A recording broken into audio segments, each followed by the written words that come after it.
السلام علیکم ورحمۃ اللہ وبرکاتہ۔ آج ہم اعوذ باللہ اور بسم اللہ کی تفسیر کے بارے میں پڑھیں گے۔ ہم جب بھی قرآن پاک پڑھتے ہیں ہم اعوذ باللہ کیوں پڑھتے ہیں؟ اللہ پاک نے قرآن پاک میں فرمایا ہے، جب بھی تم قرآن پاک کی تلاوت کرو تو اعوذ باللہ سے شروع کرو، اپنے آپ کو اللہ پاک کے امان میں دے دینا ہے۔ قرآن ہمیں بتا رہا ہے کہ اللہ تعالیٰ کہتے ہیں قرآن کی تلاوت سے پہلے ہمیں اعوذ باللہ پڑھنی چاہیے۔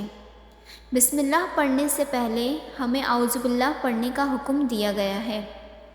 اللہ تعالیٰ ہمیں قرآن پاک میں بار بار فرماتے ہیں کہ قرآن پاک پڑھنے سے پہلے اعوذ باللہ پڑھ لینا، کیونکہ شیطان کو کسی صورت یہ پسند نہیں کہ ہم قرآن پاک کا علم لیں۔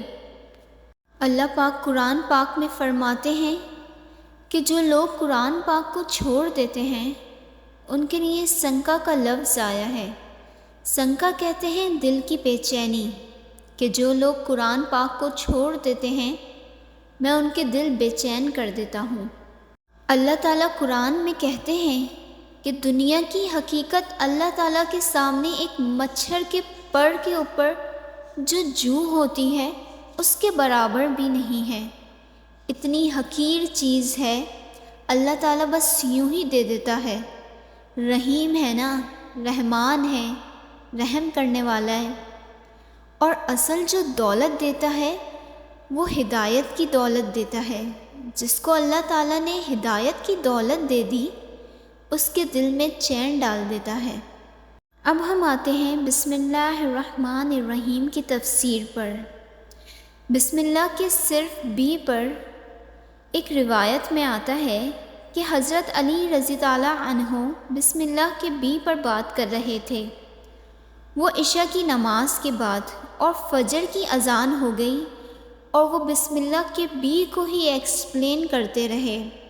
یہ اتنا بڑا علم ہے۔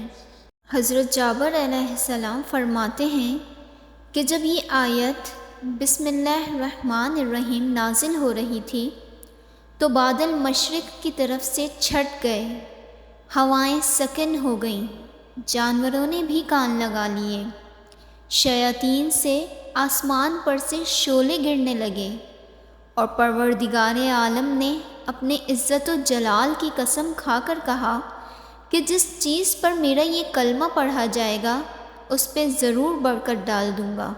سبحان اللہ۔ اور ایک اور بڑی خوبصورت روایت ہے کہ کیسر روم انہوں نے حضرت عمر رضی اللہ عنہ کو لکھ کر بھیجا کہ میرے سر میں بہت درد ہوتا ہے، مجھے کچھ بتائیں میں کیا کروں؟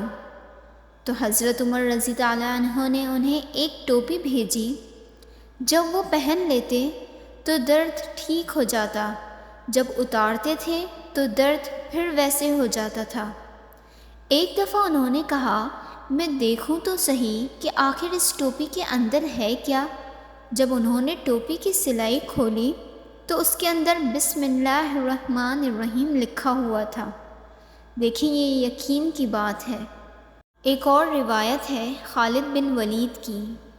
خالد بن ولید کو ایک دفعہ کفار نے کہا کہ تم اتنا کہتے ہو، تم قرآن کی بات کرتے ہو، اپنے اللہ کی بات کرتے ہو، تمہارے رب نے اگر تمہیں بچانا ہے ہمیں یہ کر کے تو دکھاؤ کہ تم زہر پی لیتے ہو تو تم زندہ بچ جاؤ گے۔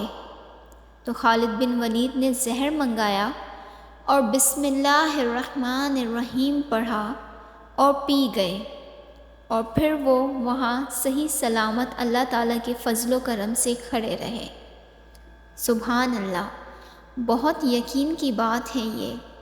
اگر ہم یہ عہد کر لیں کہ ہمیں اللہ پاک کو منانا ہے تو انشاءاللہ تعالیٰ اللہ پاک آپ کو اپنی مدد بھیج دیں گے۔ اللہ پاک آپ کا حامی و ناصر۔ جزاک اللہ خیر۔ اللہ حافظ۔